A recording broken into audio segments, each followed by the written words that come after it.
That 1973 tariff cut laid the groundwork for the 1988 and 1991 tariff cuts brought in by the Hawke government. And what was striking about the 1973 tariff cut is that it was so different from the bipartisan consensus on protectionism that existed for many decades. That notion of protectionism all round, McEwenism, really was cosseting Australian industry in a way that was hurting consumers but also stopping our firms from being internationally competitive. It was a breath of fresh air, it shocked a lot of people, and it did a lot of good for the economy. But that must have been a very radical idea for him to do in the Labor Party at that time, where it was so closely tied to the workers and the good wages they were receiving in a protected environment. It was incredibly radical in Australian politics. The tariff walls had largely been built up by Conservatives, but many in my party supported them. But Gough recognised that the Labor Party needed to be driven by an underlying set of values, and that those values of egalitarianism weren't served well by a set of policies which doubled the price of kids' school shoes and kids' pyjamas, items that working families needed to be able to afford. And so with that pro-consumer attitude, which he brought to the Trade Practices Act, he really assisted in the opening up of the Australian economy, a process then continued under Hawke and Keating. Now, you talked about Gough as an internationalist. How important was his trip to China?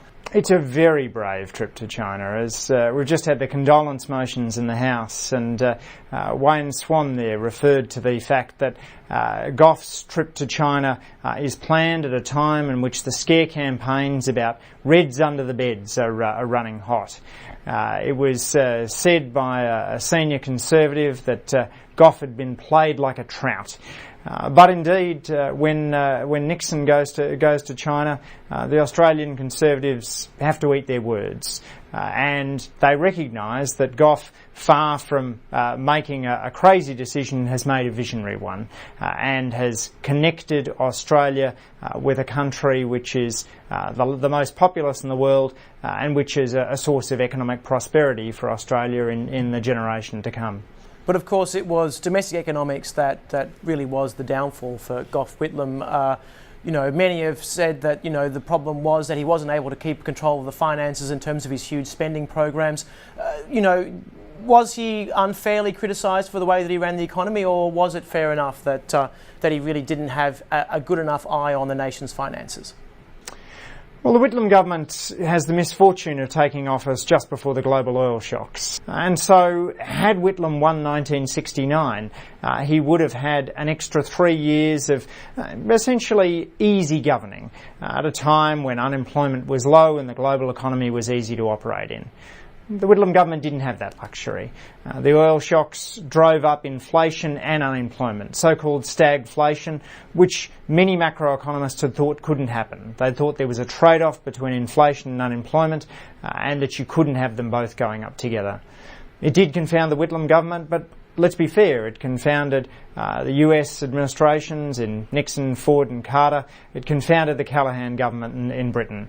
And so, with the benefit of hindsight, they made mistakes, but at the time, many macro policy makers were at a loss as to how to handle stagflation. Do you think they should have, though, radically cut some of the programs that they'd implemented? That might have got them through? In looking back, you can certainly see that the Whitlam government should have hewed more to the global circumstances and made a different set of decisions. The Khemlani loans affair, I don't think is anything that's going to be well regarded with the benefit of hindsight. But let's be honest too. For all the errors that Whitlam made, the greatest was his appointment of Kerr, and that stands above all else as being a mistake of Whitlam, but of course an error in Kerr himself. But in some ways, do you think perhaps that the strongly reformist and strong focus on macroeconomics of the Hawke-Keating years was a direct result of the fact that Whitlam's downfall was brought around by his seeming inability to manage the economy? There was a strong awareness of that. Both Hawke and Keating have spoken about the influence that Whitlam had on them, wanting to be captured by the passion and the desire for Australia to be an even better nation than it had been to date. But also at the same time a recognition that the Whitlam government were not regarded as stellar economic managers, and that if Labor were to govern for a long period, for a 13-year period rather than a 3-year period, it had to have economic discipline at its core. Andrew Leigh, thank you very much. Thank you.